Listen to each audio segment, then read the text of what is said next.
Uttar Pradesh Congress committee के प्रदेश अध्यक्ष अजय राय ने लहुराबीर स्थित अपने आवासीय कार्यालय में पत्रकार वार्ता कर वाराणसी और प्रदेश से जुड़े विभिन्न समसामयिक और ज्वलंत मुद्दों पर अपनी बात रखी। इस दौरान उन्होंने केंद्र और उत्तर प्रदेश सरकार पर तीखा हमला बोला। प्रदेश अध्यक्ष अजय राय ने कहा कि प्रदेश में विकास के नाम पर गांव और संसाधनों को पूरी तरह बर्बाद किया जा रहा है। उन्होंने आरोप लगाया कि स्टेडियम सहित कई परियोजनाओं के नाम पर गांव की जमीनें छीनी जा रही हैं और ग्रामीणों के हितों की अनदेखी की जा रही है। उन्होंने कहा कि सरकार रोजगार देने में पूरी तरह विफल साबित हुई है और युवाओं को नौकरी नहीं मिल पा रही है।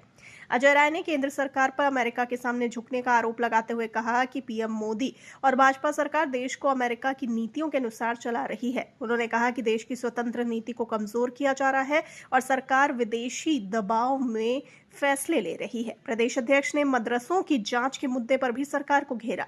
उन्होंने कहा कि यदि जांच करनी ही है तो मुख्यमंत्री बनने से पहले और बाद की पूरी वित्तीय स्थिति की निष्पक्ष जांच होनी चाहिए। उन्होंने आरोप लगाया कि सरकार अल्पसंख्यकों को निशाना बनाकर राजनीति कर रही है। अजय राय ने कहा कि महंगाई और बेरोजगारी से मध्यम वर्ग और युवा सबसे ज्यादा प्रभावित हो रहा है। उन्होंने आरोप लगाया कि बड़े उद्योगपतियों और व्यापारियों को लाभ पहुंचाया जा रहा है, जबकि आम जनता की समस्याओं की अनदेखी की जा रही है। प्रदेश कांग्रेस अध्यक्ष ने बताया कि कांग्रेस की लगातार रैलियां आयोजित की जा रही हैं। उन्होंने कहा कि पहली रैली सीतापुर, तीसरी आगरा, चौथी लखनऊ में हो चुकी है, जबकि 5वीं रैली 8 फरवरी को वाराणसी में लाल बहादुर शास्त्री घाट पर प्रस्तावित है।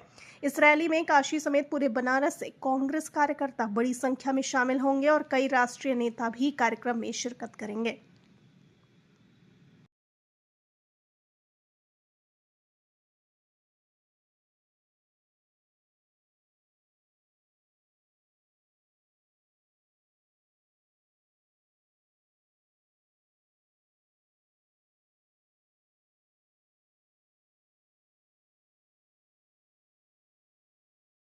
पूरी तरीके से बनारस के अंदर सारी जमीनें ये लोग ले रहे हैं। बनारस के अंदर हमारे पिंडरा विधानसभा के अंदर काशी द्वार के नाम पर गांव का गांव खाली करा रहे हैं ये लोग और कोई मुआवजा भी नहीं दे रहे।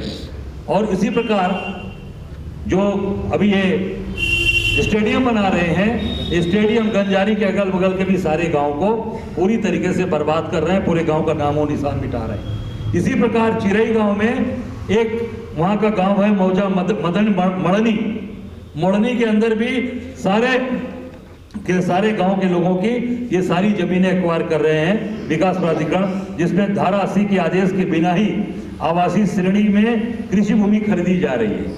आप सोचिए, कृषि भूमि को खरीद रहे हैं और पूरे के पूरे गांव के लोग परेशान, मुझसे भी आए थे। और ये पूरे जमीन किसको देंगे, कौन करेगा स्टेडियम का संचालन, कौन कर रहा है, आप देख लीजिए। संपूर्णानंद स्टेडियम का जिसका नाम इन्होंने बदला था, फिर नाम अभी लिखा है, कहीं कहीं लिखा है कहीं नहीं, उसका संचालन किसको दिया है, सब गुजरात के बड़े बड़े लोग सारे ठेके, जैसे बाबा विश्वनाथ के दरबार को दिया, जैसे मणिकर्णिका को दिया हुआ है, गुजरात के जितने बड़े बड़े ठेकेदार हैं वही हाल ये हमारे जितनी गांव है, जितनी हमारी पुश्तैनी चीजें हैं उसको बर्बाद करके गुजरात के ठेकेदारों के हाथ में सारे की सारे पूरे बनारस को देने के प्रयास कर रहे हैं। पूरे देश को तो देने का प्रयास क्या दे ही दिया है और हम सब लोग डटकर निश्चित तौर से न्याय दिलाएंगे और इनके साथ कंधे से कंधा मिलाकर लड़ेंगे। मैं सभी आप लोगों से कहना चाहूंगा कि जो 8 तारीख की हमारी रैली है वो संविधान को बचाने के लिए, क्योंकि संविधान के तहत ही हमारा देश चल रहा है, हमारी चीजें चल रही हैं, उसको पूरी तरीके से बर्बाद करना चाहते हैं। हम 11 बजे अपने लाल बहादुर यहाँ शास्त्री घाट पर हम एकत्रित होंगे।